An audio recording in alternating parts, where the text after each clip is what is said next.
ஈரோட்டில் காதல் திருமணம் செய்த பெண்ணை காரில் கடத்திய வழக்கில் பெண்ணின் பெற்றோர் உள்ளிட்ட 6 பேரை போலீசார் அதிரடியாக கைது செய்துள்ளனர். காதல் திருமணத்தை கண்டித்து பெண் வீட்டார் எடுத்த விபரீத முடிவு கைது நடவடிக்கையில் முடிந்ததன் பின்னணி என்ன? காதல் திருமணம் செய்த மகளை கடத்திய குடும்பத்தினர் கூண்டோடு போலீசாரால் கைது செய்யப்பட்டுள்ளனர். ஊர்க்காரர்கள் பெண்ணை மீட்டு போலீசாருக்கு தகவல் அளிக்க அதிகாரிகள் அதிரடி காட்டிய சம்பவத்தில் நடந்தது என்ன?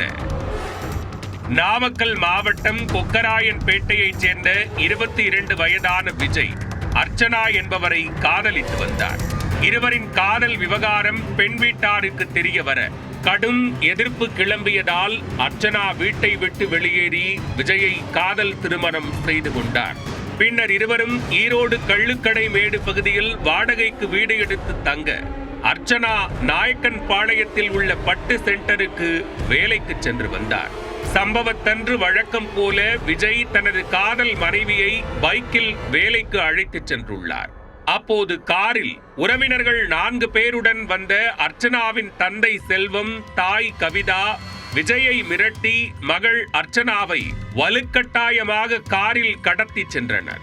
அப்போது கார் பர்கூரை தாண்டிய போது திடீரென வயிறு வலிப்பதாக கூறி கடையில் நிறுத்தச் சொன்ன அர்ச்சனா கடைக்காரர்களிடம் நடந்ததை கூறி கண்ணீர் விட்டு கதறி அழுதுள்ளார். உடனே அவர்கள் ஊர்க்காரர்கள் உதவியுடன் அர்ச்சனாவை பத்திரப்படுத்தி மீட்டு போலீசாருக்கு தகவல் கொடுத்தனர். அதற்குள் விஜயும் தனது மனைவியை அவரது பெற்றோர் காரில் கடத்தி சென்றதாக போலீசில் புகார் அளித்தார்.